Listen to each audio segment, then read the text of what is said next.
Honourable chief minister ಮಾನ್ಯ ಮುಖ್ಯಮಂತ್ರಿಯವರು ಸಿದ್ದರಾಮಯ್ಯನವರು ಹೇಳಿರೋ ಪ್ರಕಾರ ಮತ್ತು ಅನೇಕ ಇಲಾಖೆಗಳಲ್ಲಿ ಹೇಳ್ತಿರ್ತಕ್ಕಂತಹ ಸಚಿವರುಗಳ ಪ್ರಕಾರ ಮತ್ತೆ ಆಂತರಿಕವಾಗಿ ಬಂದಿರತಕ್ಕಂಥ ಒಂದಷ್ಟು ಮಾಹಿತಿಯ ಪ್ರಕಾರ ಮೇ ತಿಂಗಳಲ್ಲಿ ಅನೇಕ ಹುದ್ದೆಗಳು ನೋಟಿಫಿಕೇಶನ್ ಆಗ್ತಕ್ಕಂಥ ಸಾಧ್ಯತೆ ಇರೋದ್ರಿಂದ ನಮ್ಮ ವಿದ್ಯಾರ್ಥಿಗಳು, ನಮ್ಮ 6,500ಕ್ಕಿಂತ ಅಧಿಕ ವಿದ್ಯಾರ್ಥಿಗಳು ಮತ್ತೆ ಒಂದಷ್ಟು ಮೆಂಟರ್ಶಿಪ್ ಬೇಕು ಅಂತೇಳಿ ಹೊಸ ವಿದ್ಯಾರ್ಥಿಗಳು ನಮ್ಮಲ್ಲಿ ಕೇಳ್ಕೊಂಡಿರೋದ್ರಿಂದ ಸೊ ಅವ್ರಿಗೋಸ್ಕರ ಒಂದು ಟೈಮ್ ಟೇಬಲ್ ಅನ್ನ ರೆಡಿ ಮಾಡಿದ್ದೀವಿ.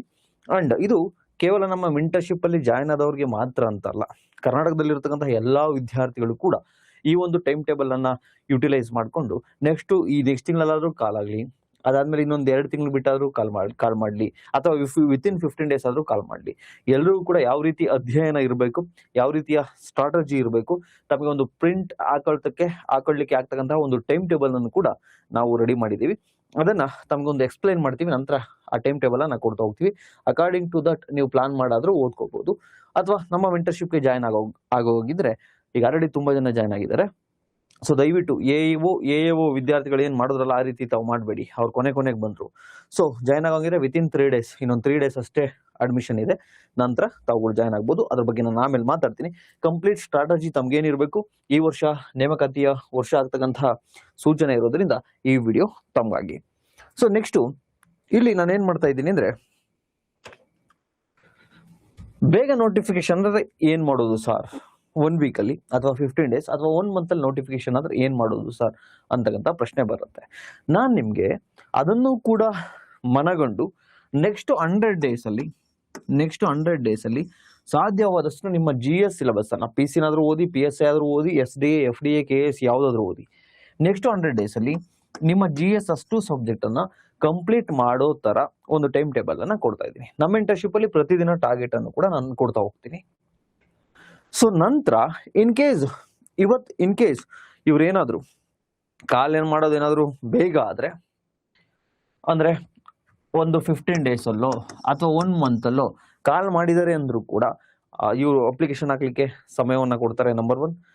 ನಂಬರ್ 2, ಅಪ್ಲಿಕೇಶನ್ ಹಾಕೋದ್ರ ನಂತರ ಒಂದಷ್ಟು ಸಮಯ ಎಕ್ಸಾಮ್ ಪ್ರಿಪ್ರೇಷನ್ಗೆ ಅವ್ರು ತೆಗೆದುಕೋತಾರೆ. ಸೊ ಅದನ್ನೆಲ್ಲವನ್ನು ಕೂಡ ಅನಲೈಸ್ ಮಾಡಿದ್ರು ಕೂಡ ಅರೌಂಡ್ 3 ಮಂತ್ಸ್ ಆದ್ರೂ ಟೈಮ್ ಸಿಗುತ್ತೆ. ಮೇ ಫಸ್ಟ್ ವೀಕ್ ಅಥವಾ ಸೆಕೆಂಡ್ ವೀಕ್ ಅಲ್ಲಿ ಆದ್ರೂ ಕೂಡ 3 ಮಂತ್ಸ್ ಟೈಮ್ ಸಿಗುತ್ತೆ. ಸೊ ಅದನ್ನ ನೆನಪಲ್ಲಿ ಇಟ್ಕೊಂಡು ನಾನು 100 ಡೇಸ್ ಆಗ್ತಕ್ಕಂಥ GS ಟಾರ್ಗೆಟ್ ಅನ್ನ ಟೈಮ್ ಟೇಬಲ್ ಅನ್ನ ಕೊಡ್ತಾ ಹೋಗ್ತೀನಿ, ನಂಬರ್ 1. ನಂಬರ್ 2, ಸ್ವಲ್ಪ ಲೇಟ್ ಆಗಿದೆ ಅಂದ್ರೆ ನೆಕ್ಸ್ಟ್ 45 ಡೇಸ್ಗೆ ರಿವಿಷನ್ಗೆ ಆಗ್ತಕ್ಕಂಥ ಟಾರ್ಗೆಟ್ ಅನ್ನ ಕೊಡ್ತಾ ಹೋಗ್ತೀನಿ. ಇನ್ನ ಲೇಟ್ ಆಯ್ತು ಸರ್ ಅಂದ್ರೆ ಅನದರ್ 45 ಡೇಸ್. ಒಟ್ಟು ನಿಮ್ಮ ಮುಂದಿನ ಎಕ್ಸಾಮ್ ವಿತಿನ್ 6 ಮಂತ್ ಒಳಗಡೆ ಆಗ್ತವೆ. ಅದಕ್ಕೋಸ್ಕರ ಕಂಪ್ಲೀಟ್ 6 ಮಂತ್ ಟೈಮ್ ಟೇಬಲ್ ಅನ್ನು ಕೂಡ ಕೊಡ್ತೀನಿ. ಮೆಂಟರ್ಶಿಪ್ ಯಾರ್ಯಾರು ಜಾಯ್ನ್ ಆಗಿರ್ತಾರೋ ಅವ್ರಿಗೆ ಟೈಮ್ ಟೇಬಲ್ ಜೊತೆಗೆ ಪ್ರತಿ ದಿನವೂ ಕೂಡ ನಾವೇ ಟಾರ್ಗೆಟ್ ಅನ್ನ ಕೊಟ್ಟು ಓದಿಸ್ತೀವಿ. ಕ್ಲಾಸಸ್ ಬೇಕಂದ್ರೂ ಕೂಡ ಕ್ಲಾಸಸ್ ಕೂಡ ಕೊಡ್ತಾ ಹೋಗ್ತೀವಿ. ನೆಕ್ಸ್ಟ್ ಟೆಸ್ಟ್ ಸೀರೀಸ್ ಫ್ರೀಯಾಗಿ ಕೊಡ್ತಾ ಹೋಗ್ತೀವಿ. ಅದಾದ ನಂತರ ಮ್ಯಾನಿಫೆಸ್ಟೇಷನ್ ಕ್ಲಾಸಸ್, ನಿಮ್ಮ ಮೈಂಡ್ ಸೆಟ್ ಫಸ್ಟ್ ಫಿಕ್ಸ್ ಆಗಬೇಕು, ಕರೆಕ್ಟ್ ಆಗಬೇಕು, ಅದಕ್ಕೋಸ್ಕರ ಮ್ಯಾನಿಫೆಸ್ಟೇಷನ್ ಕ್ಲಾಸಸ್ ಅನ್ನು ಕೂಡ ನಾವು ಕೊಡ್ತಾ ಹೋಗ್ತೀವಿ. ಸೊ ಇದೆಲ್ಲವನ್ನ ಕೂಡ ನಾವು ನೋಡೋಣ. Just A minute.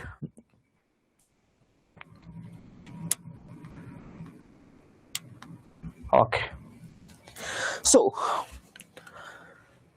ನಾವು ಈ 3 ಹಂತದಲ್ಲಿ ಪ್ರಿಪರೇಷನ್ ಅನ್ನ ಮಾಡ್ತಾ ಹೋಗೋಣ. ಫಸ್ಟ್ 100 ಡೇಸ್ ಚಾಲೆಂಜ್ ಅನ್ನ ತೆಗೆದುಕೊಂಡು ಈ 100 ಡೇಸ್ ಅಲ್ಲಿ ಕೇವಲ GS ಮುಗಿಸೋದಲ್ಲ ಅಷ್ಟೇ ಮಾತ್ರ ಅಲ್ಲ, GS ಅಲ್ಲಿ 8 ಸಬ್ಜೆಕ್ಟ್ ಅನ್ನ ಮುಗಿಸುವುದರ ಜೊತೆಗೆ ಕರೆಂಟ್ ಅಫೇರ್ಸ್ ಅನ್ನು ಕೂಡ 100 ಡೇಸ್ ಅಲ್ಲಿ 6 ಮಂತ್ ಕವರ್ ಮಾಡೋಣ, ಅಟ್ಲೀಸ್ಟ್ 6 ಮಂತ್. ದೆನ್ ಈ ಅಷ್ಟು 8 ಸಬ್ಜೆಕ್ಟ್ಗೂ ಕೂಡ ಟೆಸ್ಟ್ ಅನ್ನು ಕೂಡ ನಾವು ಪ್ರೊವೈಡ್ ಮಾಡ್ತಾ ಹೋಗ್ತೀವಿ ನಮ್ಮ ಮೆಂಟರ್ಶಿಪ್ ಅಲ್ಲಿ. ನೀವು ಕೂಡ ಅಷ್ಟೇ ನೆಕ್ಸ್ಟ್ 100 ಡೇಸ್ ಅಲ್ಲಿ ನಾನು ಕೊಟ್ಟಿರ್ತಕ್ಕಂಥ ಟೈಮ್ ಟೇಬಲ್ ಯೂಸ್ ಮಾಡಿಕೊಂಡು GS ಕಂಪ್ಲೀಟ್ ಮಾಡ್ಕೋಬೇಕು, current affairs at least 6 month complete ಮಾಡ್ಕೊಂಡಿರ್ಬೇಕು. Then test subject wise economy, environment, constitution, geography, ಈ ರೀತಿಯ ಸಬ್ಜೆಕ್ಟ್ ವೈಸ್ ಕೂಡ ನೆಕ್ಸ್ಟ್ 100 ಡೇಸ್ ಅಲ್ಲಿ ಕಂಪ್ಲೀಟ್ ಮಾಡ್ಕೋಬೇಕು. ದೆನ್ ನೆಕ್ಸ್ಟ್ 100 ಡೇಸ್ ಆದ ನಂತರ 2ನೇ ಹಂತ ಶುರು ಆಗುತ್ತೆ. ಫಸ್ಟ್ ಹಂತದಲ್ಲಿ 100 ಡೇಸ್, ಸೆಕೆಂಡ್ ಪೇಜ್ ಏನಿರುತ್ತಲ್ವಾ ಅಲ್ಲಿ ರಿವಿಷನ್. ಅಷ್ಟು 8 GS ಸಬ್ಜೆಕ್ಟ್ ಅನ್ನ ರಿವಿಷನ್ ಮಾಡ್ತಾ ಹೋಗೋಣ. ಅದು ಇಂಪಾರ್ಟೆಂಟ್ ಥೀಮ್ಸ್ ಅನ್ನ ನಾನು ಕೊಡ್ತೀನಿ, ಅದನ್ನ ರಿವಿಷನ್ ಮಾಡ್ತಾ ಹೋಗೋಣ. ದೆನ್ ಇದ್ರ ಜೊತೆಗೆ ಫುಲ್ ಲೆಂತ್ ಟೆಸ್ಟ್ ಸೀರೀಸ್ ಅನ್ನು ಕೂಡ ಅಟೆಂಡ್ ಮಾಡ್ತಾ ಹೋಗೋಣ. ಅಲ್ಲಿಗೆ ಫಸ್ಟ್ 100 ಡೇಸ್ ಅಲ್ಲಿ sectional test, individual subject wise test ಮಾಡಿರ್ತೀರಾ, GS ಕಂಪ್ಲೀಟ್ ಕವರ್ ಮಾಡ್ಕೊಂಡಿರ್ತೀರಾ, 6 ಮಂತ್ ಕರೆಂಟ್ ಅಫೇರ್ಸ್ ಕವರ್ ಮಾಡ್ಕೊಂಡಿರ್ತೀರಾ. ನೆಕ್ಸ್ಟ್ ಸ್ಟೇಜ್ ಅಲ್ಲಿ ಏನ್ GS 6 ಸಬ್ಜೆಕ್ಟ್ ಕವರ್ ಮಾಡಿರ್ತೀರಲ್ವಾ, ಸೊ ಅಷ್ಟನ್ನು ಕೂಡ ನಾವು ನೆಕ್ಸ್ಟ್ ಅಲ್ಲಿ 45 ಡೇಸ್ ಅಲ್ಲಿ ರಿವಿಷನ್ ಮಾಡಿ, ಅದು ಇಂಪಾರ್ಟೆಂಟ್ ಥೀಮ್ಸ್ ಏನು ಅಂತ ನಾನು ಹೇಳ್ತೀನಿ ಅದನ್ನ ರಿವೈಸ್ ಮಾಡಿ, ಅದಾದ ನಂತರ ಫುಲ್ ಲೆಂತ್ ಟೆಸ್ಟ್ ಅನ್ನು ಕೂಡ ಅಟೆಂಡ್ ಮಾಡ್ತಾ ಹೋಗ್ತೀವಿ ಸೆಕೆಂಡ್ ಫೇಸ್ ಅಲ್ಲಿ. ಇನ್ನು ಥರ್ಡ್ ಫೇಸ್ ಅಲ್ಲಿ ಅನದರ್ 45 ಡೇಸ್. ಇಲ್ಲಿ FDA, STA, KEA ಓದ್ತಕ್ಕಂತಹ ವಿದ್ಯಾರ್ಥಿಗಳಿದ್ದೀರಾ, ಅವ್ರಿಗೆ ಕಮ್ಯುನಿಕೇಶನ್ ತುಂಬಾ ಇಂಪಾರ್ಟೆಂಟ್ ಆಗುತ್ತೆ, Kannada, English, computer. Next 45 days ಅಲ್ಲಿ ಅದನ್ನ ಒಂದು ಬಾರಿ ರೀಡ್ ಮಾಡಿ, ಒಂದು ಬಾರಿ ರಿವಿಷನ್ ಅನ್ನ ಮಾಡ್ತಾರೆ ನೆಕ್ಸ್ಟ್ 45 ಡೇಸ್ ಅಲ್ಲಿ. ಇಲ್ಲ ಸರ್ ನಾನು ST FDA ಓದ್ತಾ ಇಲ್ಲ, PSI ಓದ್ತಾ ಇದ್ದೀನಿ ಅಂದ್ರೆ ಅವರು ಪೇಪರ್ ಒನ್ ಅನ್ನ ಟಾರ್ಗೆಟ್ ಅನ್ನ ಕೊಡ್ತಾ ಹೋಗ್ತೀವಿ. ಸೊ ಈ 3 ಫೇಸ್ ಅಲ್ಲಿ ನಡೀತಾ ಹೋಗುತ್ತೆ, 100 ಡೇಸ್, 45 ಡೇಸ್, 45 ಡೇಸ್. ಸೊ ಈಗ ನಾವು ಟೈಮ್ ಟೇಬಲ್ ಅನ್ನ ತಮಗೆ ಕೊಡ್ತೀನಿ ನೋಡಿ, ಡೀಟೇಲ್ ಟೈಮ್ ಟೇಬಲ್ ಇದೆ, ಇದನ್ನ ಪ್ರಿಂಟ್ ಆಗಿಸ್ಕೋಬೇಕು. ಒಂದು ಬಾರಿ ನಾನು ಅದನ್ನ ಎಕ್ಸ್ಪ್ಲೇನ್ ಮಾಡ್ತೀನಿ ನೋಡಿ. ನನ್ನ ಮೆಂಟರ್ಶಿಪ್ಗೆ ಜಾಯ್ನ್ ಆದ್ರೆ ಇದೆಲ್ಲವನ್ನು ಕೂಡ ನಾನೇ ಮಾಡಿಸ್ತೀನಿ. ಜಾಯ್ನ್ ಆಗಿಲ್ಲದೆ ಇರ್ತಕ್ಕಂಥವ್ರು, ಜಾಯ್ನ್ ಆಗದೆ ಇರೋರು, ನೀವು ಓನ್ ಪ್ರಿಪ್ರೇಷನ್ ಏನ್ ಮಾಡ್ತಿರ್ತಾರಲ್ಲ, ಈ ಟೈಮ್ ಟೇಬಲ್ನ ಪ್ರಿಂಟ್ ಹಾಕೊಂಡು ಅಕಾರ್ಡಿಂಗ್ ಟು ದಿಸ್ ನೀವು ಪ್ಲಾನ್ ಮಾಡ್ಕೊಂಡು ಓದ್ಬೇಕಾಗತ್ತೆ. ಸೊ ಅದು ಬರೋಕ್ಕಿಂತ ಮುಂಚೆ ನೋಡಿ, ಮೆಂಟರ್ಶಿಪ್ ಅಲ್ಲಿ ಏನೇನು ಇನ್ಕ್ಲೂಡ್ ಆಗಿರುತ್ತೆ ಅಂತ 1 ನಿಮಿಷ ಟೈಮ್ ತೆಗೆದುಕೊಂಡು ನಾನು ನನ್ನ ಕೋರ್ಸ್ ಅನ್ನ ಪ್ರಮೋಟ್ ಮಾಡ್ಕೊತೀನಿ. Just A minute. ನೋಡಿ, ಮೆಂಟರ್ಶಿಪ್ ಕೋರ್ಸ್ 1 ಇರುತ್ತೆ. ಮೆಂಟರ್ಶಿಪ್ ಕೋರ್ಸ್ 1 ಅಲ್ಲಿ ಏನಿರುತ್ತೆ ಸರ್, ಮೆಂಟರ್ಶಿಪ್ ಫೀಸು ಆ 3 ಫೇಸ್ಗೂ 100 ಡೇಸ್, 45 ಡೇಸ್, 45 ಡೇಸ್ 3 ಫೇಸ್ಗೂ ಕೂಡ 1499. ಇನ್ ಕೇಸ್ ಮಧ್ಯದಲ್ಲಿ ಏನಾದರೂ ಎಕ್ಸಾಮ್ ಕಾಲ್ ಆಗಿದೆ ಅಂದ್ರೆ ಈ ಟೈಮ್ ಟೇಬಲ್ ಅನ್ನ ಚೇಂಜ್ ಮಾಡ್ತೀವಿ ಅಕಾರ್ಡಿಂಗ್ ಟು ನಿಮ್ಮ ಎಕ್ಸಾಮ್ ಡೇಟು ಮತ್ತೆ ನೋಟಿಫಿಕೇಶನ್ ಆಧಾರದ ಮೇಲೆ ಈ ಟೈಮ್ ಟೇಬಲ್ ಅನ್ನ ಚೇಂಜ್ ಮಾಡ್ತೀವಿ. ಸೊ 1499 ಇರುತ್ತಲ್ವಾ, ಅದ್ರಲ್ಲಿ ಏನೇನು ಕೊಡ್ತೀವಿ ಅಂದ್ರೆ 3000 worth test series free, mentorship 1499, ಅದಾದ್ಮೇಲೆ 3000 worth test series completely free, and 1111 worth ಇರ್ತಕ್ಕಂಥ ಮ್ಯಾನಿಫೆಸ್ಟೇಷನ್ ಕ್ಲಾಸಸ್ ಫ್ರೀ. ಮತ್ತೆ ಈಗ ನಾನು ಲೈವ್ ಮೆಡಿಟೇಷನ್ ಕ್ಲಾಸಸ್ ಅನ್ನು ಕೂಡ ನಿಮ್ಗೆ ಶುರು ಮಾಡಿಸ್ತಾ ಇದ್ದೀನಿ. ನಮ್ಮ ಹಳೆ ಮೆಂಟರ್ಶಿಪ್ ವರ್ಗೂ ಕೂಡ ಫ್ರೀ ಇರುತ್ತೆ, ಡೋಂಟ್ ವರಿ. ಸೊ ಇಷ್ಟು ಕೇವಲ 1499. ಯಾರು ಜಾಯ್ನ್ ಆಗ್ಬೋದು sir? PC, PSI, KPSC, KEA, group C, STA, FDA ಎಲ್ಲರೂ. ಇದು ಮೆಂಟರ್ಶಿಪ್ ಕೋರ್ಸ್ 1. ಮೆಂಟರ್ಶಿಪ್ ಕೋರ್ಸ್ 2 ಅಲ್ಲಿ ಟೋಟಲ್ ಫೀಸ್ 3333. ಸರ್ 3333 ಏನೇನು ಇನ್ಕ್ಲೂಡ್ ಆಗಿರುತ್ತೆ ಸರ್? ನಿಮಗೆ KS, FD, STA ಅಥವಾ PSI course free. PSI course ಅನ್ನ ಕೊಡ್ತೀವಿ ಈ 3333 ಕಂಪ್ಲೀಟ್ 6 ಸಬ್ಜೆಕ್ಟು 8 ಸಬ್ಜೆಕ್ಟು ಪೇಪರ್ 1. ನೀವು essay ethics, essay ಇರುತ್ತೆ, ಮತ್ತೆ ಟ್ರಾನ್ಸ್ಲೇಷನ್ ಏನಿರುತ್ತಲ್ವಾ, ಪ್ರಿಸೈಸ್ ರೈಟಿಂಗ್, ಆ ಪೇಪರ್ ಅನ್ನು ಕೂಡ ಕೊಡ್ತಾ ಹೋಗ್ತೀವಿ. ಸೊ ಈಗ ಆಲ್ರೆಡಿ ಈ ಕ್ಲಾಸಸ್ಸು, ಅದ್ರ ಜೊತೆಗೆ 3000 worth test series free, manifestation class free.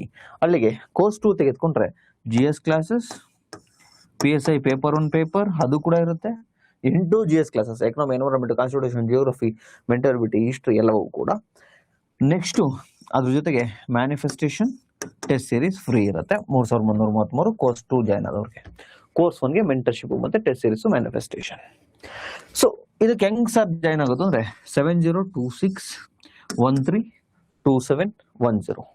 7026132710ಗೆ WhatsApp message ಮಾಡೋಕು. ಪದೇ ಕಾಲ್ ಮಾಡಬೇಡಿ, ನಮ್ಮ ಟೀಮ್ ಅವ್ರು ಬೇರೆ ಕೆಲಸಗಳಲ್ಲಿ ಸ್ವಲ್ಪ ಬಿಸಿ ಇದ್ದಾರೆ, ಒಂದು 5 ನಿಮಿಷ ಲೇಟ್ ಆದ್ರೂ ಕೂಡ ತಮಗೆ ರಿಪ್ಲೈನ ಕೊಡ್ತಾ ಹೋಗ್ತಾರೆ. ಜಸ್ಟ್ ಇನ್ 3 ಡೇಸ್ ಅಷ್ಟೇ. ಆಫ್ಟರ್ 3 ಡೇಸ್ ನೀವು ಅಡ್ಮಿಷನ್ ಅನ್ನ ದಯವಿಟ್ಟು ಕೇಳಬೇಡಿ. ನನಗೆ 50 ಮೆಂಬರ್ಸ್ ಆದ್ರೆ ಒಳ್ಳೇದು. ತುಂಬಾ ಜನ ನೆನ್ನೆ ಹೋಗಿ 250-280 ಜನ ಆಗಿದ್ದಾರೆ ಹೆಚ್ಚು ಕಡಿಮೆ. 2 ಕೋರ್ಸು ಬ್ಯಾಚ್ ಅನ್ನ ಮಾಡಿದ್ದೀನಿ. ಸೊ ಹಂಗಾಗೋದು ಬೇಡ. ಇದಕ್ಕೆ ಅಟ್ಲೀಸ್ಟ್ ಒಂದು ಮಿನಿಮಮ್ 50 ಸಾಕು. 50 ಒಳಗಡೆ ಇದ್ರೆ ಇನ್ನೂ ಒಳ್ಳೇದು, ಮ್ಯಾನೇಜ್ ಮಾಡ್ಲಿಕ್ಕೆ ಕಷ್ಟ ಆಗುತ್ತೆ. ಸೊ ಇದಾದ ನಂತರ ಟೈಮ್ ಟೇಬಲ್ಗೆ ಬರ್ತಾ ಹೋಗೋಣ. ನೋಡಿ, ಇವತ್ತು ಡೇಟ್ 27. ಇವತ್ತಿಂದ ನಾನು ಆಲ್ರೆಡಿ ಒಂದಷ್ಟು ವಿದ್ಯಾರ್ಥಿಗಳನ್ನ ಅಡ್ಮಿಷನ್ ಅನ್ನು ತೆಗೆದುಕೊಂಡಿದ್ದೀನಿ. ಅವ್ರಿಗೆ ಯಾಕೆ ಒಂದು 3-4 ದಿನ ಲೇಟ್ ಆಯ್ತು ಅಂದ್ರೆ ಕ್ಯಾಬಿನೆಟ್ ಮೀಟಿಂಗ್ ಇತ್ತು, ಅದಾಗ್ಲಿ ಏನಾದ್ರು ಡೇಟ್ ಬಿಡ್ತಾರ ಅಂತ ಹೇಳಿ ಆ ಒಂದು ಇದರಲ್ಲಿ ಇರೋದ್ರಿಂದ ಸೊ ಸ್ವಲ್ಪ ಒಂದು 3 ದಿನ ಮುಂದೆ ಆಗ್ತಾ ಇದ್ದೀವಿ. ನೋಡಿ, 27, 28, 29. ಸೊ ಇವತ್ತು ನಾಳೆ ನಾಡಿದ್ದು ಅಡ್ಮಿಷನ್ ಇರುತ್ತೆ. 29ನೇ ತಾರೀಕು ಈಗ ಆಲ್ರೆಡಿ ಯಾರ್ಯಾರು ಅಡ್ಮಿಷನ್ ಆಗಿದ್ದೀರಾ, ಯಾರ್ಯಾರು ಜಾಯ್ನ್ ಆಗ್ತೀರಾ, ಎಲ್ರಿಗೂ ಕೂಡ ಮ್ಯಾನಿಫೆಸ್ಟೇಷನ್ ಕೋರ್ಸ್ ಅನ್ನ ಕೊಡ್ತಾ ಹೋಗ್ತೀವಿ. ಸೊ ಫಸ್ಟು ಒಂದು 3-4 ಡೇಸು ತಮ್ಮ ಮೈಂಡ್ ಸೆಟ್ ರೆಡಿ ಆಗಬೇಕು. ಬಿಕಾಸ್ ಒಂದು ತಮ್ಮ ಸಬ್ಕಾನ್ಶಿಯಸ್ ಮೈಂಡ್ನ ಪವರ್ ಏನು ಅಂತ ನೀವು ತಿಳ್ಕೋಬೇಕು. 2ನೇದಾಗಿ ನಿಮ್ಮನ್ನ ನೀವು ನಂಬಬೇಕು. 3ನೇದಾಗಿ ನಮ್ಮನ್ನ ನೀವು ನಂಬಬೇಕು. 4ನೇದಾಗಿ ಬದುಕನ್ನ ನೋಡುವ ರೀತಿ ಬದಲಾಗಬೇಕು. ಸೊ ಇಷ್ಟು ಬದಲಾಗಬೇಕಂದ್ರೆ ಮ್ಯಾನಿಫೆಸ್ಟೇಷನ್ ಇಂಪಾರ್ಟೆಂಟು. ಸೊ ಸ್ಟಾರ್ಟಿಂಗೇ ಒಂದು 5 days ಮ್ಯಾನಿಫೆಸ್ಟೇಷನ್ ಕ್ಲಾಸ್ ಅಂದರೆ ನಿಮಗೆ ಟಾರ್ಗೆಟ್ ಕೊಡ್ತೀನಿ. ನಂತರ ಓದಲಿಕ್ಕೆ ಶುರು ಮಾಡ್ತಾ ಹೋಗೋಣ. ಸೊ 29ನೇ ತಾರೀಕು ತಮಗೆ ಮ್ಯಾನಿಫೆಸ್ಟೇಷನ್ ಕೋರ್ಸ್ ಕೊಡ್ತೀನಿ. 29, 30 ನೆಕ್ಸ್ಟು 31ನೇ ತಾರೀಕು ಮ್ಯಾನಿಫೆಸ್ಟೇಷನ್ ಕ್ಲಾಸನ್ನು ನೋಡಿ. 1ನೇ ತಾರೀಕು ಲಾಸ್ಟ್ ಡೇಟು, ಯಾವುದೇ ಕಾರಣಕ್ಕೂ ಅಡ್ಮಿಷನ್ಗೆ ಬರಬೇಡಿ. ಆನಂತರ ತಮಗೆ 2ನೇ ತಾರೀಕು ಮತ್ತು 3ನೇ ತಾರೀಕು ಕೂಡ ಮ್ಯಾನಿಫೆಸ್ಟೇಷನ್ ಕ್ಲಾಸಸ್ ಇರುತ್ತೆ. ಅದಕ್ಕೆ 4 ದಿನ ಮ್ಯಾನಿಫೆಸ್ಟೇಷನ್ ಕ್ಲಾಸಸ್. ಬಿಕಾಸ್ ನಿಮ್ಮ ನ್ಯೂರೋ ಸೈನ್ಸ್ ನಿಮಗೆ ಗೊತ್ತಿರಬೇಕು, ನಿಮ್ಮ ಫ್ರೀ ಫ್ರಂಟಲ್ ಕಾರ್ಟೆಕ್ಸ್ ನಿಮ್ಮನ್ನ ಹೆಂಗೆ ಕಂಟ್ರೋಲ್ ಮಾಡ್ತಾ ಇದೆ ಅನ್ನೋದು ಗೊತ್ತಾಗಬೇಕು. ಸೊ ಕಂಪ್ಲೀಟ್ಲಿ ನಿಮ್ಮ ಮೈಂಡ್ ಸೆಟ್ ನೀವೇನೇ ಮಾಡಲಿಕ್ಕೆ, ಒಂದು ಬಿಸ್ನೆಸ್ ಮಾಡಿ, ಓದಿ ಅಥವಾ ಏನಾದರೂ ಮಾಡಿ, ಅದಕ್ಕೆ ಕಾರಣ ಅಂತಕ್ಕಂಥದ್ದು ನೀವು ತಿಳ್ಕೊಬೇಕು. ಸೊ ಫಸ್ಟ್ 4 days ನಾನು ಅದಕ್ಕೆ ಕೊಟ್ಟಿದ್ದೀನಿ. 29, 30, 2, 3ನೇ ತಾರೀಕು ಮ್ಯಾನಿಫೆಸ್ಟೇಷನ್. ನೆಕ್ಸ್ಟು 4ನೇ ತಾರೀಕಿಂದ ನಿಮ್ಮ ಟಾರ್ಗೆಟ್ ಶುರುವಾಗುತ್ತೆ. ಸೊ ಫಸ್ಟ್ 100 daysಗೆ GS ಅನ್ನು ಕೂಡ ಕವರ್ ಮಾಡ್ತಾ ಹೋಗೋಣ. ನಾನು ಕ್ಲಾಸಸ್ಸಿಗೆ ಜಾಯ್ನ್ ಆಗಿರೋರು ಕ್ಲಾಸಸ್ಸಿಂದನೇ ಟಾರ್ಗೆಟ್ ಕೊಡ್ತೀನಿ. ಕ್ಲಾಸಸ್ಸಿಗೆ ಜಾಯ್ನ್ ಆಗಿಲ್ಲದೆ ಇರ್ತಕ್ಕಂಥವ್ರು ಆ ಥರ ಬುಕ್ಸನ್ನು ಓದಬೇಕಾಗತ್ತೆ. ಸೊ ನೋಡಿ, ತಾವು ಯಾರಾದರೂ ಮೆಂಟರ್ಶಿಪ್ಗೆ ಜಾಯ್ನ್ ಆಗಿಲ್ಲ ಅಂದರೂ ಕೂಡ ತಾವು ಈ ಟೈಮ್ ಟೇಬಲ್ನ ಯುಟಿಲೈಸ್ ಮಾಡ್ಕೊಂಡು ನೀವು ಪ್ಲಾನ್ ಮಾಡ್ಕೊಳ್ಳಿ. 4ನೇ ತಾರೀಕಿಂದ ಕಂಪ್ಲೀಟ್ ತಾವು ನೋಡ್ತಾ ಇರ್ಬೋದು. 4ನೇ ತಾರೀಕಿಂದ ಅಪ್ ಟು 11, 12, 13, 14, 16, 16ನೇ ತಾರೀಕಿನವರೆಗೆ around 13 days constitution only, Indian polity ಅಷ್ಟೇ ಕೂಡ ನಾವು ಓದಬೇಕಾಗುತ್ತೆ. ಸೊ 13 daysಗೆ ಅರೌಂಡ್ 45 ಚಾಪ್ಟರ್ ಇದಾವೆ. ಎಲ್ಲ ಚಾಪ್ಟರ್ನು ಕೂಡ ನಾನು ಓದಿಸ್ತಾ ಹೋಗ್ತೀನಿ. ಸೊ ನಾನು ಈಚ್ ಡೇ 1 ವೀಕಿಗೆ ನೋಡಿ, ನಿಮ್ಗೆ ಈಗ ಆಲ್ರೆಡಿ ಟೈಮ್ ಟೇಬಲ್ ಕೊಡ್ತಾ ಇದ್ದೀನಿ. 13 ದಿನ ಕಾನ್ಸ್ಟಿಟ್ಯೂಷನ್ ಮುಗಿಯುತ್ತೆ ಅಂತ. ಸೊ 13 ದಿನ ಟೈಮ್ ಟೇಬಲ್ ನಿಮಗೆ ಸಿಗ್ತಾ, ಪ್ರತಿದಿನ ಗ್ರೂಪಲ್ಲಿ ಈ ವೀಕಲ್ಲಿ ಎಷ್ಟು ಓದಬೇಕು ಅನ್ನೋದನ್ನು ನಾನು ಫಸ್ಟೇ ಹೇಳ್ತೀನಿ. ಪ್ರತಿದಿನವೂ ಕೂಡ ಈ ವೀಕಲ್ಲಿ ಓದಿದ್ದಾಯ್ತಲ್ವ, ನಾಳೆ ಬೆಳಗ್ಗೆ ಏನು ಓದಬೇಕು ಅನ್ನೋದು ಇವತ್ತು ನೈಟ್ ಹೇಳ್ತೀನಿ. ಸೊ ಅಲ್ಲಿಗೆ ನಿಮಗೆ ಕ್ಲಾಸ್ ತೆಗೆದುಕೊಂಡ್ರೆ ಕ್ಲಾಸು ಸಿಗುತ್ತೆ, ಜೊತೆಗೆ ಯಾವತ್ತು ಏನೇನು ಓದಬೇಕು ಅನ್ನೋದು ಸಿಗುತ್ತೆ. ನೆಕ್ಸ್ಟು ಟೆಸ್ಟ್ ಸೀರೀಸು ಸಿಗುತ್ತೆ, ಅದನ್ನ ಹೆಂಗೆ ಅನಲೈಸ್ ಮಾಡಬೇಕು ಅಂತ ಗೊತ್ತಾಗುತ್ತೆ. ಸೊ ತಾವೇ ಕನ್ಸಿಸ್ಟೆನ್ಸಿ ಇದ್ದರೆ ತಾವೇ ಓದಿ, ತೊಂದರೆ ಇಲ್ಲ. ಕನ್ಸಿಸ್ಟೆನ್ಸಿ ಇಲ್ಲಾಂದರೆ ನಾವು ಕೊಡ್ತೀವಿ. 4ನೇ ತಾರೀಕು ಏನು ಓದಬೇಕು, 5ಕ್ಕೇನು, 6ಕ್ಕೇನು. ಸೊ 13 ದಿನ ಕಾನ್ಸ್ಟಿಟ್ಯೂಷನ್, ದೆನ್ 17ನೇ ದಿನ ಕಾನ್ಸ್ಟಿಟ್ಯೂಷನ್ ಟೆಸ್ಟ್. 17ನೇ ದಿನ ಗ್ಯಾಪ್ ಇರಲ್ಲ. 16 ಆದ ತಕ್ಷಣ ಕಾನ್ಸ್ಟಿಟ್ಯೂಷನ್ ಟೆಸ್ಟ್. ತಮಗೆ ಗೊತ್ತಿರಲಿ, ಎವ್ರಿ ಡೇ 4ನೇ ತಾರೀಕು ಬೆಳಗ್ಗೆಯಿಂದ ಸಂಜೆವರೆಗೂ ಏನು ಓದಿರ್ತೀರ, ಅವತ್ತು ನೈಟು ನೀವು ಗ್ರೂಪಲ್ಲಿ ಅಪ್ಡೇಟ್ ಮಾಡಬೇಕು. ಒಂದು ಗ್ರೂಪ್ ಇರುತ್ತೆ ನಮಗೆ, ಇಷ್ಟು ಓದಿದ್ದೀವಿ ಅಂತ ಹೇಳಿ. ನಂತರ ನೈಟ್ 8 ಗಂಟೆ ಮೇಲೆ ಕೂತ್ಕೊಂಡು ಬೆಳಗ್ಗೆಯಿಂದ ಸಂಜೆವರೆಗೂ ಏನು ಓದಿರ್ತೀರ ಒಂದ್ಸತಿ ರಿವೈಸ್ ಮಾಡಬೇಕು. ಜಸ್ಟ್ ಒಂದ್ಸತಿ ಪುಸ್ತಕವನ್ನು ತಿರುವಾಗಬೇಕು. ಸ್ವಲ್ಪ ಗಂಟಲು ನೋವು ಇರೋದ್ರಿಂದ ಸ್ವಲ್ಪ ಮಾತು ತೊದಲುತ್ತಾ ಇರ್ಬೋದು ಅಥವಾ ಧ್ವನಿ ಕಡಿಮೆ ಇರ್ಬೋದು, ದಯವಿಟ್ಟು ಅರ್ಥ ಮಾಡ್ಕೊಳ್ಳಿ.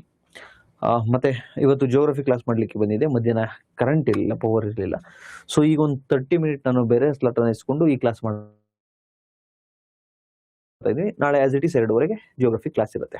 ಓಕೆ, ನೆಕ್ಸ್ಟು 17ನೇ ತಾರೀಕು ಟೆಸ್ಟ್ ಆಯ್ತಲ್ವಾ, 18ರಿಂದ ಎನ್ವೈರನ್ಮೆಂಟ್. ಸೊ ಎನ್ವೈರನ್ಮೆಂಟ್ 18, 19, 20, 21, 22, 23 ಸಾಕು. 5 to 6 days ಎನ್ವೈರನ್ಮೆಂಟಿಗೆ ಸಾಕು. ನಿಮಗೆ ಒಂದು 7ರಿಂದ 8 ಚಾಪ್ಟರ್ ಇದಾವೆ ಎನ್ವೈರನ್ಮೆಂಟಲ್ಲಿ. ಅದರಲ್ಲಿ 4 ಚಾಪ್ಟ್ರಲ್ಲಿ ನಿಮ್ಮ 85% ಆಫ್ ಕ್ವಶನ್ ಬಂದಿದೆ. ಮನೆ KE-ನಲ್ಲಿ 8 ಕ್ವಶನ್ ಅನ್ನ ಕೇಳಿಲ್ಲ ಎನ್ವೈರನ್ಮೆಂಟು. PSI ಆಗಿರ್ಬೋದು, KE ಸ್ಟೂಡೆಂಟ್ ಸ್ಕಿಪ್ ಮಾಡ್ತಿದ್ರೆ ಎಕನಾಮಿ ಎನ್ವೈರನ್ಮೆಂಟ್ ದಯವಿಟ್ಟು ಸ್ಕಿಪ್ ಮಾಡಬೇಡಿ. ಯಾಕೆಂದ್ರೆ 4 ಬರಲಿ ಅಥವಾ 5 ಕ್ವಶನ್ ಬರಲಿ economy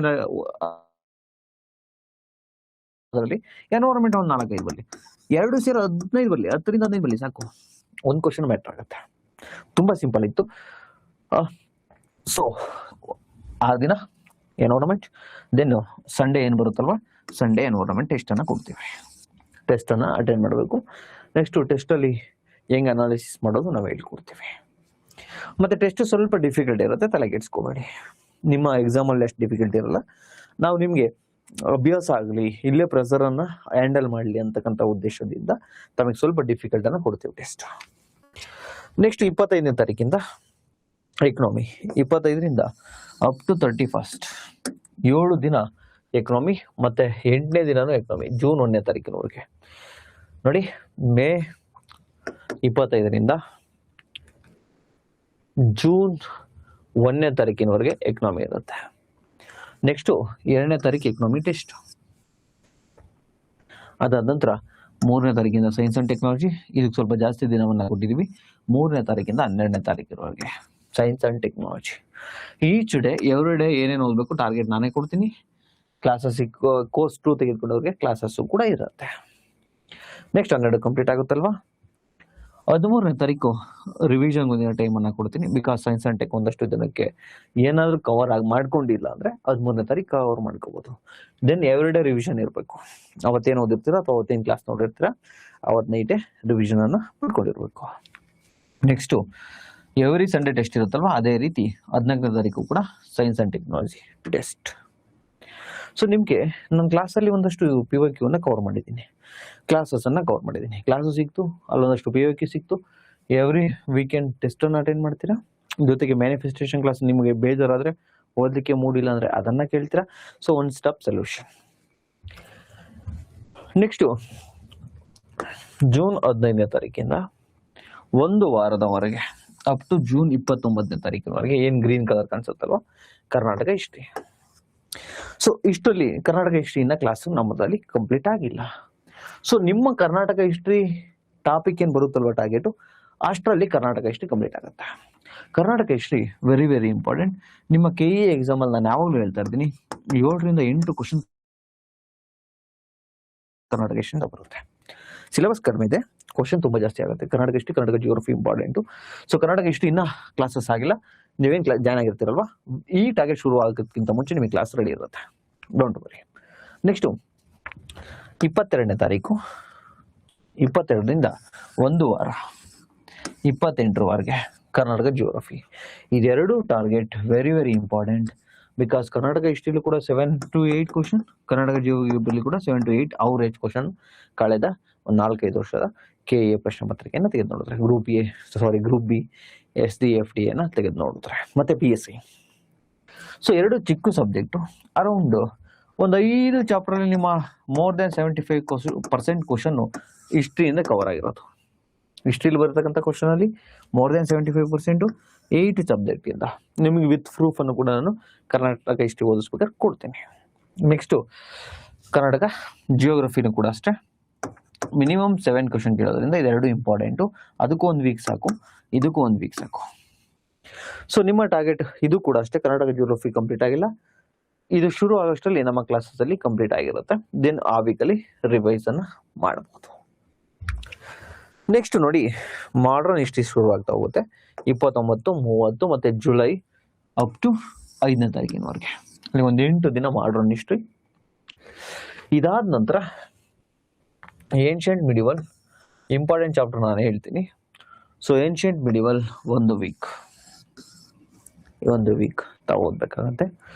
so next ancient and medieval history 13ನೇ ತಾರೀಕು ರಿವಿಷನಿಗೆ ಟೈಮು, 14ನೇ ತಾರೀಕು complete history test. Because Karnataka history ಆಗಿರುತ್ತೆ, ಮಾಡರ್ನ್ ಆಗಿರುತ್ತೆ, ಏನ್ಷಿಯಂಟ್ ಮಿಡಿವಲ್ ಆಗಿರುತ್ತೆ.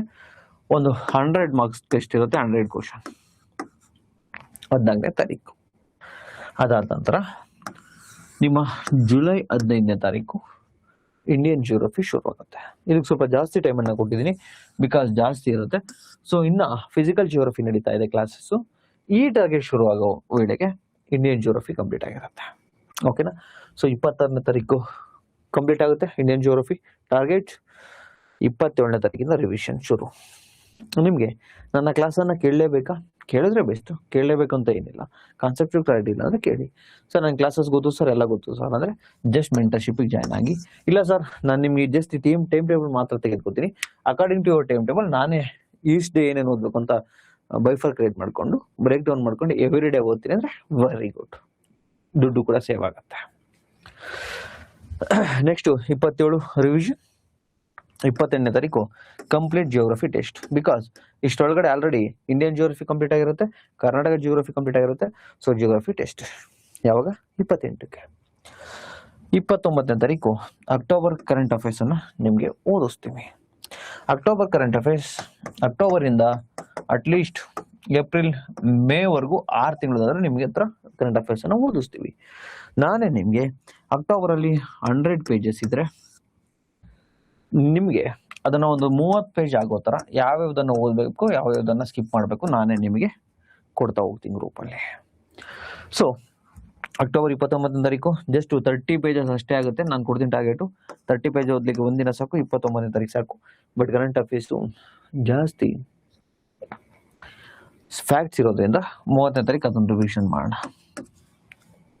ನೆಕ್ಸ್ಟ್ 31ನೇ ತಾರೀಕು ಒಂದು ರಿಸರ್ವ್ ಡೇ ಇರಲಿ, ಏನಾದರೂ ರೆಸ್ಟ್ ಬೇಕು ಅಂದರೆ ಅಥವಾ ಯಾವುದಾದ್ರು ಬಾಕಿ ಇದ್ರೆ ಕಂಪ್ಲೀಟ್ ಮಾಡ್ಕೋಬೋದು. ದೆನ್ ಅದಾದ ನಂತರ ನಿಮಗೆ ಆಗಸ್ಟ್ 1ನೇ ತಾರೀಕು ಬಂದಿರುತ್ತೆ ನೋಡಿ. ಏನಾದರೂ ಬೇಗ ಕಾಲಾಗಿ ಡೇಟ್ ಬಿದ್ದರೆ ಈ ಟೈಮ್ ಟೇಬಲ್ ಚೇಂಜ್ ಆಗುತ್ತೆ. ಚೇಂಜ್ ನಾನು ಮಾಡ್ತೀನಿ, ಡೋಂಟ್ ವರಿ. ಸೊ ಆಗ ಎಕ್ಸಾಮ್ ಎಷ್ಟೇನಾಗುತ್ತೆ ಅದ್ರ ಮೇಲೆ ನಾನು ನಿಮಗೆ ಪ್ರಿಪ್ರೇಷನನ್ನು ಮಾಡಿಸ್ತಾ ಹೋಗ್ತೀನಿ. ಆಗಸ್ಟ್ 1ನೇ ತಾರೀಕಿಂದ ಕಮ್ಯುನಿಕೇಷನ್ ಪೇಪರ್ ಶುರುವಾಗುತ್ತೆ. ಕನ್ನಡನೂ ಕೂಡ ನಾನು ಟಾರ್ಗೆಟ್ ಕೊಡ್ತೀನಿ, ಇದನ್ನು ಕೊಡ್ತಾ ಹೋಗ್ತೀನಿ. ಸೊ ಅಪ್ ಟು 7ನೇ ತಾರೀಕಿನವರೆಗೆ ಕನ್ನಡ. ಸೊ ನಾನು ಕಮ್ಯುನಿಕೇಷನ್ ಬರೆಯಲ್ಲ ಅಂದವ್ರಿಗೆ PSI paper 1 target. Next PSI paper ಕೂಡ ಮಾಡಿಕೊಡ್ತೀವಿ. ನೆಕ್ಸ್ಟು 8ನೇ ತಾರೀಕಿಂದ ಇಂಗ್ಲೀಷ್ ಶುರುವಾಗುತ್ತೆ. ಆ್ಯಸ್ ಇಟ್ ಈಸ್ PSI ಓದೇ ಇದ್ದವ್ರಿಗೆ ಕಮ್ಯುನಿಕೇಷನ್ ಓದೇ ಇದ್ದವ್ರಿಗೆ PSI ಟಾರ್ಗೆಟ್ ಇರುತ್ತೆ ಅಪ್ ಟು 14ನೇ ತಾರೀಕಿನವರೆಗೆ ಇಂಗ್ಲೀಷ್. ದಿನ 15ನೇ ತಾರೀಕು ಕಂಪ್ಯೂಟರ್ ಶುರುವಾಗುತ್ತೆ. 15ರಿಂದ 21ರವರೆಗೆ ನಿಮಗೆ ಕಂಪ್ಯೂಟರ್. ಯಾರು ಕಮ್ಯುನಿಕೇಷನ್ ಬರೆಯಲ್ವ PSI ಪೇಪರ್ 1. ನೆಕ್ಸ್ಟು ಇದಾದ ನಂತರ ಕಮ್ಯುನಿಕೇಷನ್ ಟೆಸ್ಟು ಕೊಡ್ತೀವಿ ನಾವು. 22ನೇ ತಾರೀಕು ಕಮ್ಯುನಿಕೇಷನ್ ಟೆಸ್ಟ್ 1, ಈ 3 ಸೇರಿರ್ತಕ್ಕಂಥದ್ದು ಒಂದು communication test. Next communication test 2, communication test 3, ಒಂದು 3 ಟೆಸ್ಟನ್ನು ಕೊಡ್ತೀವಿ ಕಮ್ಯುನಿಕೇಷನ್ಗೆ. ನಂತರ ಸೆಕೆಂಡ್ ರಿವಿಷನನ್ನು ಶುರು ಮಾಡ್ತಾ ಹೋಗೋಣ. ಸ್ವಲ್ಪ ಗಂಟಲು ನೋವಿದೆ, ದಯವಿಟ್ಟು ಅಡ್ಜಸ್ಟ್ ಮಾಡ್ಕೊಳ್ಳಿ. ನಿಮ್ಗೆ ಆ್ಯಕ್ಚುಲಿ ಒಂದು 10 ನಿಮಿಷ ಮಾತಾಡಿದ್ರು ನೋವು ಬರುತ್ತೆ, ಓಕೆನಾ? ಸೊ ನಾನು ಇದು ಮೆಡಿಷನ್ ತೆಗೆದುಕೊಂಡು ಕ್ಲಾಸನ್ನು ಮಾಡ್ತಾ ಇದ್ದೀನಿ. ಸ್ವಲ್ಪ ವಾಯ್ಸ್ ಅಡ್ಜಸ್ಟ್ ಮಾಡ್ಕೊಳ್ಳಿ. ನೆಕ್ಸ್ಟು 24ನೇ ತಾರೀಕಿಂದ ಕಾನ್ಸ್ಟಿಟ್ಯೂಷನ್ ಸೆಕೆಂಡ್ ರಿವಿಷನ್. ಜಸ್ಟ್ 5 ಡೇಸ್ಗೆ ಸೆಕೆಂಡ್ ರಿವಿಷನ್ 6 ಡೇಸ್ಗೆ ಸೆಕೆಂಡ್ ರಿವಿಷನ್ ಮಾಡಬೇಕು. ಯಾವ್ಯಾವ ಟಾಪಿಕ್ ಓದಬೇಕು ಅಂದರೆ ಸೆಕೆಂಡ್ ರಿವಿಷನ್ಗೆ ನಾನು ಹೇಳ್ತೀನಿ. ಇಂಪಾರ್ಟೆಂಟ್ ಥೀಮ್ಸನ್ನು ಮಾತ್ರ ಓದಬೇಕಾಗತ್ತೆ. ನಂತರ ನವೆಂಬರ್ ತಿಂಗಳು ಕರೆಂಟ್ ಅಫೇರ್ಸ್ 30ನೇ ತಾರೀಕು. ಸೊ ಅದಾದ ನಂತರ ಆಗಸ್ಟ್ 31ಕ್ಕೆ ನವೆಂಬರ್ದು revision current affairs. Then September 1ನೇ ತಾರೀಕು ಶುರು ಆಗುತ್ತೆ environment revision. Just 4 days, 3 days ಸಾಕು ಆ್ಯಕ್ಚುಲಿ. ನಿಮಗೆ 3ರಿಂದ 4 ಚಾಪ್ಟ್ರಲ್ಲೇ ಇಲ್ಲೂ ಕೂಡ 70% ಮೇಲೆ ಕ್ವಶನ್ ಜಸ್ಟ್ 3 to 4 ಚಾಪ್ಟ್ರಲ್ಲಿ ಬಂದಿದೆ. ಅದನ್ನು ನಾನು ಇಲ್ಲಿ ರಿವಿಷನ್ ಮಾಡಿಸ್ತೀನಿ, ಇಂಪಾರ್ಟೆಂಟ್ ಥೀಮ್. ನೆಕ್ಸ್ಟ್ 2 ದಿನ ಡಿಸೆಂಬರ್ ಕರೆಂಟ್ ಅಫೇರ್ಸ್. ಅದಾದ ನಂತರ ಎಕನಾಮಿ ರಿವಿಷನ್. ಎಕನಾಮಿ ಕೂಡ 4 ದಿನ ಸಾಕು ಸೆಕೆಂಡ್ ರಿವಿಷನ್ಗೆ. ಏನೇನು ಓದ್ಬೇಕು ನಾನು ಹೇಳ್ತೀನಿ. ಆನಂತರ Karnataka history revision 3 days. 2 days ಸಿಕ್ಕಿದ್ರು ಸಾಕು. ನಾನು ನಮ್ಮ KEA 50 ಡೇಸ್ ಇತ್ತಲ್ಲ, ಅವಾಗ ತುಂಬ ಜನಕ್ಕೆ 50 ಡೇಸಲ್ಲಿ ಎಲ್ಲ ಸಬ್ಜೆಕ್ಟ್ ರಿವಿಷನ್ ಮಾಡಿಸಿದ್ದೀನಿ. ಯಾವ್ದು ಓದಬೇಕು ಎಕ್ಸಾಮ್ ಟೈಮಲ್ಲಿ ಅದನ್ನು ಮಾತ್ರ ಓದಿಸ್ತೀನಿ. ಫಸ್ಟ್ ರೀಡಿಂಗಲ್ಲಿ ಹಂಗಲ್ಲ, ಈಚ್ ಆ್ಯಂಡ್ ಎವ್ರಿಥಿಂಗ್ ಓದಿಸ್ತೀನಿ. ಸೆಕೆಂಡ್ ರೀಡಿಂಗಲ್ಲಿ ಅಥವಾ ಎಕ್ಸಾಮ್ ಹತ್ರ ಬಂದಾಗ ಇಂಪಾರ್ಟೆಂಟ್ ಥೀಮ್ ನಾನು ಕೊಟ್ಟು ಅದನ್ನು ಮಾತ್ರ ಓದಿಸ್ತೀನಿ. ನನ್ನ ಕ್ಲಾಸ್ ಇದ್ದಾರೆ, ಕ್ಲಾಸನ್ನು ಕೂಡ ಕೇಳ್ಬೋದು. ಡೈಲಿ ಟಾರ್ಗೆಟ್ ಇರುತ್ತೆ. ನೆಕ್ಸ್ಟ್ ಕರ್ನಾಟಕ ಜಿಯೋಗ್ರಫಿ ರಿವಿಷನ್ 14ರಿಂದ 16, 3 ಡೇಸ್ ಸಾಕು. ಸೈನ್ಸ್ ಆ್ಯಂಡ್ ಟೆಕ್ನಾಲಜಿ ರಿವಿಷನ್ನು ಒಂದು 4-5 ದಿನ ಬೇಕಾಗುತ್ತೆ. ಇದು ರಿವಿಷನ್ ಜಾಸ್ತಿ ಬೇಕಾಗುತ್ತೆ. 21ನೇ ತಾರೀಕಿನವರೆಗೆ. ಮಾಡರ್ನ್ ಹಿಸ್ಟ್ರಿ 4 ದಿನ ಸಾಕು, 22ರಿಂದ 25ರವರೆಗೆ. ನೆಕ್ಸ್ಟು 26ರಿಂದ 27, 28, 29 4 days ancient and medieval. Then January current affairs 30ನೇ ತಾರೀಕು. ಇದಾದ ನಂತರ ನಿಮಗೆ ಫುಲ್ ಆ್ಯಂಡ್ ಟೆಸ್ಟ್ ಕೊಡ್ತೀವಿ. ಯಾಕೆಂದರೆ 2 ರಿವಿಷನ್ ಆಗಿರುತ್ತೆ GS subject wise. Economy, environment, constitution, geography, science and tech ಎಲ್ಲ ಟೆಸ್ಟ್ ಬರೆದಿರ್ತೀರ. ಈಗ full and test 1, full and test 2, FLT full and test 3, full and test 4, full and test 5. 5 ಟೆಸ್ಟನ್ನು ನಿಮಗೆ ಕೊಡ್ತೀವಿ. ಆ ನಂತರ ಕಂಟಿನ್ಯೂಡ್ ಎಕ್ಸಾಮ್. ಇನ್ನು ಬೇರೆ ಬೇರೆ ಎಕ್ಸಾಮ್ ಇದ್ದರೆ ಕಂಟಿನ್ಯೂ ಆಗುತ್ತೆ. ಈ ಥರ ಏನಾದರೂ ರಿಮೈನಿಂಗ್ ಬ್ಯಾಲೆನ್ಸ್ ಇದ್ರೂ ಕೂಡ ಕಂಟಿನ್ಯೂ ಆಗುತ್ತೆ. ಸೊ ಅಟ್ಲೀಸ್ಟ್ ಇಷ್ಟು ಟೈಮ್ ಟೇಬಲನ್ನು ತಾವು ಜೆರಾಕ್ಸನ್ನು ಮಾಡ್ಕೊಂಡು ಇಟ್ಕೊಂಡಿರಿ. ನಮ್ಮ ಇಂಟರ್ನ್ಶಿಪ್ ಬರೋರು ಕೂಡ ಜೆರಾಕ್ಸ್ ಮಾಡಿ ಇಟ್ಕೊಂಡಿರ್ಬೇಕು. ಬೇರೆ ಸ್ಟೂಡೆಂಟ್ಸು ಕೂಡ ಜೆರಾಕ್ಸ್ ಮಾಡಿ ಇಟ್ಕೊಂಡು ಪ್ರಿಪ್ರೇಷನ್ನ ಶುರು ಮಾಡಬೇಕಾಗತ್ತೆ. ಸೊ ತಮಗೆ ಗೊತ್ತಿದೆಯಲ್ವಾ, ಈಗ ಅಡ್ಮಿಷನ್ ಸ್ಟಾರ್ಟ್ ಆಗಿದೆ. 29ಕ್ಕೆ ಆಲ್ರೆಡಿ ಮ್ಯಾನಿಫೆಸ್ಟೇಷನ್ ಶುರು ಆಗ್ತಾ ಇದೆ. ಸೊ ಬೇಗ ಜಾಯ್ನ್ ಆಗೋಗಿದ್ರೆ ಜಾಯ್ನ್ ಆಗಿ, ಇಲ್ಲಾಂದರೆ ಈ ಟೈಮ್ ಟೇಬಲ್ ತೆಗೆದುಕೊಳ್ಳಿ. ಈ ಟೈಮ್ ಟೇಬಲ್ ಎಲ್ಲಿ ಸಿಗುತ್ತೆ ಸರ್ ಅಂದರೆ, ನಾನು ಮೆಂಟರ್ಶಿಪ್ ಜಾಯ್ನ್ ಆದವ್ರು ಗ್ರೂಪಲ್ಲಿ ಆಡ್ ಮಾಡ್ತೀವಿ. ನಾಳೆ ಅಷ್ಟರಲ್ಲಿ ನಿಮ್ಮ ಗ್ರೂಪಲ್ಲಿ ಆಡ್ ಮಾಡ್ತೀವಿ. ಬೇರೆ ಸ್ಟೂಡೆಂಟ್ಸು ಪ್ರೇಮ್ಸ್ ಕ್ಲಾಸಸ್ ಅಂತ ಟೆಲಿಗ್ರಾಮ್ ಚಾನಲ್ ಇರುತ್ತೆ, ಅಲ್ಲಿಗೆ ಈ ಟೈಮ್ ಟೇಬಲನ್ನು ಹಾಕ್ತೀನಿ. ಆ ಲಿಂಕನ್ನು ಕೂಡ ಯೂಟ್ಯೂಬಲ್ಲಿ ವಿಡಿಯೋ ಹಾಕಿ ವಿಡಿಯೋ ಡಿಸ್ಕ್ರಿಪ್ಷನ್ ಮತ್ತು ಕಮೆಂಟ್ ಸೆಕ್ಷನಲ್ಲಿ ಆ ಲಿಂಕನ್ನು ಪೇಸ್ಟ್ ಮಾಡ್ತೀನಿ. ಅದನ್ನು ಕ್ಲಿಕ್ ಮಾಡಿದ್ರೆ ಟೆಲಿಗ್ರಾಮ್ಗೆ ಹೋಗುತ್ತೆ. ಅಲ್ಲಿಂದ ತಾವು ಈ ಒಂದು ಟೈಮ್ ಟೇಬಲ್ ಅನ್ನು ತೆಗೆದುಕೊಳ್ಬೋದು. ನನಗೆ ಗಂಟ್ಲಿಗೆ ಮಾತಾಡೋಕ್ಕಾಗ್ತಿಲ್ಲ, ಏನಾದ್ರು ಡೌಟ್ ಇದ್ರೆ ಬೇಗ ಬೇಗ ಕೇಳಿ. ಮನೋಜ್ ಸರ್ ನಮಸ್ತೆ.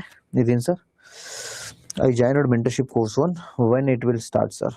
ಸರ್ ನಿಮಗೆ ನಾಳೆ ಗ್ರೂಪಿಗೆ ಆಡ್ ಮಾಡ್ತಾರೆ, ಓಕೆನಾ? 29 ತಾರೀಕಿಂದ ಮ್ಯಾನಿಫೆಸ್ಟೇಷನ್ ಶುರು ಮಾಡೋಣ.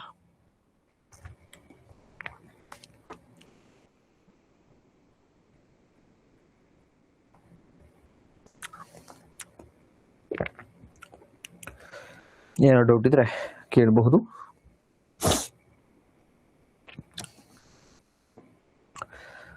ನೆಕ್ಸ್ಟು ಈ ಸಂಡೇಯಿಂದ ತಮಗೆ ಪ್ರೇಮ್ಸ್ ಕ್ಲಾಸಸ್ ಸ್ಟೂಡೆಂಟ್ಸ್ಗೆ ಕರ್ನಾಟಕ ಹಿಸ್ಟ್ರಿ ಕ್ಲಾಸಸ್ ಇರುತ್ತೆ. ಯಾಕಂದರೆ ನನಗೆ ಕ್ಲಾಸನ್ನು ಮಾಡಲಿಕ್ಕೆ ಆಗ್ತಾ ಇಲ್ಲ, ಸೊ ನಾನು ಮೆಲ್ಲೂ ಕ್ಲಾಸ್ ಮಾಡ್ತಾ ಇರ್ತೀನಿ. ಸೊ ನಿಮ್ಮ ನೋಟಿಫಿಕೇಶನ್ ಆದರೆ ಕಷ್ಟ ಆಗುತ್ತೆ. ಅದಕ್ಕೋಸ್ಕರ ನನ್ನ ಕ್ಲಾಸ್ ಜೊತೆನೇ ಕರ್ನಾಟಕ ಹಿಸ್ಟ್ರಿ ಕ್ಲಾಸ್ ಇರುತ್ತೆ. ಅವ್ರದ್ದು ಒಂದು 3 hours ಪರ್ ಡೇ ಇರುತ್ತೆ ವೀಕೆಂಡಲ್ಲಿ. ನಂದು 1 ಗಂಟೆ ಅಥವಾ 1.5 ಗಂಟೆ ಒಳಗಡೆನೇ ಇರುತ್ತೆ. ಬಿಕಾಸ್ ಸದ್ಯವಾಗಿ ಹೇಳ್ತಿದ್ದೀನಿ, ಫ್ರಮ್ 6 months ಬ್ಯಾಕ್ ಡಾಕ್ಟರ್ ಹೇಳಿದ ರೆಸ್ಟ್ ಮಾಡಿ ಅಂತ, ಬಟ್ ರೆಸ್ಟ್ ಮಾಡ್ತಾ ಇಲ್ಲ. ಅದಕ್ಕೋಸ್ಕರ ಹಿಂಗಾಗಿದೆ. ನಾಟ್ ಮೋರ್ ದೆನ್ 10 minutes ನನಗೆ ಇಲ್ಲಿ ಮಾತಾಡೋಕ್ಕಾಗ್ತಾ ಇಲ್ಲ. ಸೊ ಸ್ವಲ್ಪ ಕೋಪರೇಟ್ ಮಾಡಿ ನಮ್ಮ ಆನ್ಲೈನ್ ಸ್ಟೂಡೆಂಟ್ಸ್. ನಿಮ್ಮ ಎಕ್ಸಾಮಿಗೆ ತೊಂದರೆ ಆಗಕ್ಕೆ ಓಕೆ? ಯಾರು ಕಾಲ್ ಮಾಡಬೇಡಿ, ನಮ್ಮ ಟೀಮ್ ಅವ್ರು ಆನ್ಸರ್ ಮಾಡಲ್ಲ. ಏನೋ ಡೌಟ್ ಇದ್ರೆ ಹೇಳ್ಬೋದು.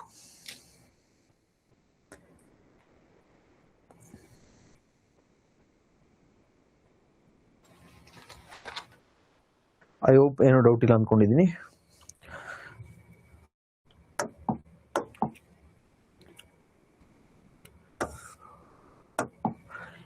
ಒಂದು ಮಿನಿಟ್ ಟೈಮ್ ಕೊಡ್ತೀನಿ, ಅಷ್ಟರೊಳಗಡೆ ಏನಾದರೂ ಡೌಟ್ ಇದ್ರೆ ಹೇಳಿ.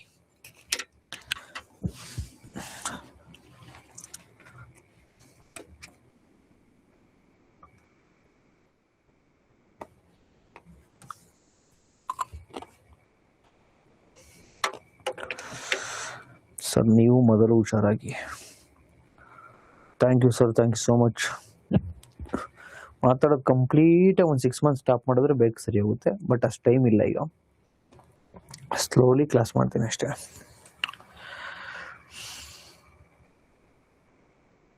ಇದು from last 2 year 3 year back effect ಇದು. ಅವಾಗ 12-13 hour ಕ್ಲಾಸ್ ಮಾಡ್ತಿದ್ದೆ ಅನ್ನಲ್ಲ, ಅವಾಗಿಂದ ಎಫೆಕ್ಟ್ ಈಗ ಆಗ್ತಾ ಇದೆ.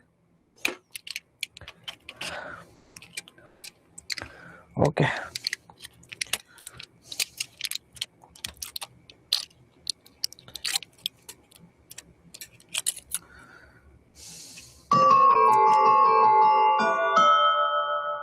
Dhanush sir, thank you so much. Bye, see you next ಕ್ಲಾಸಲ್ಲಿ ಸಿಗೋಣ. Thank you. ನಿಮ್ಮ ಎಲ್ಲ ಆರೈಕೆಗಳಿಗೂ thank you so much. Bye, see you.